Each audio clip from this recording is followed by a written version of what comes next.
This course assumes that you've got a working understanding of TypeScript and Node.js, but there are a few little project setup bits that I'm going to touch on. We're going to talk about setting up ESLint, we're going to talk about setting up Prettier, and then some TypeScript config settings. If you are really familiar with ESLint, Prettier, and configuring TypeScript, then I suggest that you skip this lesson because you probably know what's about to come next. All right, first things first, let's set up ESLint. So we're going to Google TypeScript ESLint here, and you'll find their nice new website. We can click on Get Started, pop over to npm because that's what we're using as our package manager, and then we can install these suggested packages. It's up to you whether you want to knock off the TypeScript bit here, because there will be a TypeScript version that's been chosen by CDK, which would get overridden. So actually, I think I'm going to take that off, and we'll just have the rest of the packages.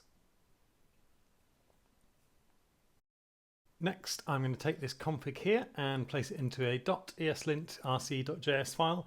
You can see their example uses .cjs, but we're not using ES modules, so .js will be fine. So we've got that config installed there, we're happy, and then you can see that they're suggesting to use npx to run ESLint, but I think actually we're going to set up a package script. So let's add a new one in for lint, and we'll do ESLint with the current directory. And then we can do npm run lint. So we've got a few bits and pieces that it's picked up on by default. You can see that it is looking in our cdk.out folder, and actually we don't want that linted because that's all generated stuff. We didn't write that ourselves. So let's create a .eslint ignore file. I'm going to add in my editor's config files. I'm going to add in cdk.out. Node modules will be in there by default, but let's add it explicitly anyway. And then I think that's the lot. I think that'll do. So let's run that again. So we've got a few other bits and pieces here. So one of them is module is not defined there, and we've got another one, console is not defined. So these two are happening because of the ESLint setup that we've got. It's assuming that these things aren't present because it doesn't realize that we are in a Node.js environment. So let's fix that. Let's set up the end object here, and we can set node to be true, and we can run that again. There we go, good. That's those two bits sorted, and then we've got one here where match is imported, but it isn't used. So let's just take that off because we're not bothered about that. That's all good. So that's linting set up with a very basic configuration, and obviously if you would like, you can go and customize this to your heart's content and tweak all the dials and turn things on and off, but that'll do for us. The next thing we want to set up is Prettier.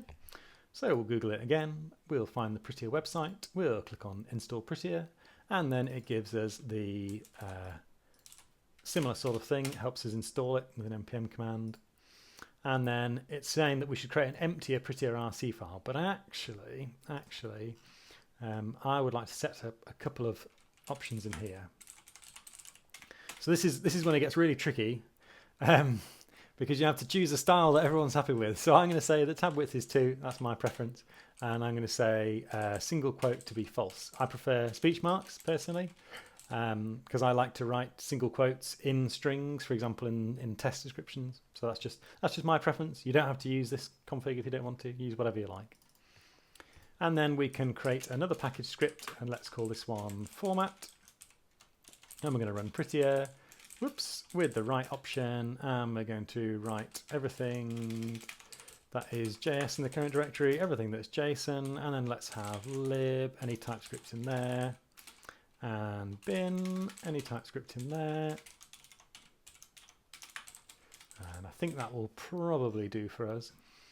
You might wonder why we're putting these in single quotes. We're doing that so that these asterisks, or globs if you like, are passed directly through to Prettier, so it will go and resolve these rather than them being done in your shell, because depending if everyone on your team is running the same shell or running different shells, you might get slightly different behavior, or if someone's on Windows, for example. So we'll do it that way. And then my editor also has got Prettier integration, so I'm just going to turn that on and say, yes, I would like Prettier to do that, and yes, I would like it to run on save. So I find that the most convenient. And then let's do npm run format. Lovely. And so that's all of our files formatted uniformly, so we can argue about other things rather than formatting. So that's those two. We've got Prettier set up and we've got ESLint going. So the final one then we're going to talk about is TypeScript, or the TypeScript configuration. So there's a number of things here that you may or may not want to be in different settings. I'll leave it up to you if you have an opinionated TypeScript setup that you prefer. The only thing we'll have a little bit of a look at is target and lib. So you'll see there we've got ES2020 in both places. So what is ES2020? What does that mean? Well, that's the standard that JavaScript is written in, or ECMAScript I should say. And the easiest way that I've found to identify the right ECMAScript version for Node.js is the website node.green. So you can see all the version numbers along the top here. There's a ton of them. And then you can see how complete they are. And by complete, it means how many of the ECMAScript features are supported in that Node version. So we're currently looking at 2015, and we can keep on scrolling here. There's a lot of features, and then we get to 2016, and 2017, and 2018, 2019, 2020, and you can see our version 18.16.1, and I know technically I'm on 18.16.0, but it's going to be very similar, is 100% complete. So we can keep going. ES 2021, we're 100% complete. ES 2022, okay, 97% complete. So we can safely say that we are we can use ES 2021 features, but technically not everything in ES 2022 is supported yet in our version. And in this case, it's one regular expression feature that's missing. Only one thing there that is actually a problem. So we could choose ES 2022 if we want, if we bear in mind that regex challenge, shall we say, or that unsupported bit. And I think for me, that's safe enough. Same with ES 2023. Actually, we've got all those bits and pieces as well. So let's see if we can do ES 2023. I'm not sure if that's supported in this version of TypeScript, but we'll give it a try. So let's do npm run build if that's set up. Yeah, it is. So that's running TypeScript. Okay, so the furthest we can go with this version of TypeScript is ES 2022. But at the time that you come to do this, ES 2023 might be supported. Lovely. So that is all built successfully, and we've updated TypeScript to use those features. The other thing is that it's got the DOM lib set up, which is for browsers, and really we're not in a browser, we're in Node. So if you wanted to, you could take that off, but then you might find that there are build errors depending on the project. So let's just give that a try. So that's fine. The thing to try if you get a build error taking that out is that we can npm install, and we're going to save it our dev dependencies, types/node at 18, or whatever version you've got. Maybe you're on 20 by now. So if there are types missing and you think, oh, that's not right, that should be available. I know that's available in Node, then you can install those types if you want to. So let's leave it at that now for our configuration of TypeScript. The only other thing that you might want to do, so you can see that we've got definition files and JavaScript files being put into these directories.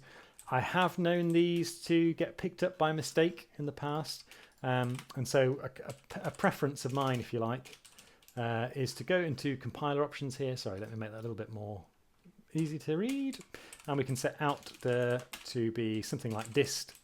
And then all of our compile files will go into a separate folder. Now that's just my preference. You don't have to do it that way, but it's up to you. And then let's add that to our git ignore, and add that to our ESLint ignore.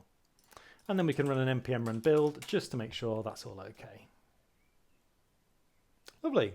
So a bit of a recap. We set up ESLint with the TypeScript plugin following the documentation on their site, and that gave us this config we've got here. We've got Prettier set up to do code formatting and keep things consistent between people. And then finally, we tweaked some TypeScript settings to be compatible for Node and to have the options or language features available for our Node version.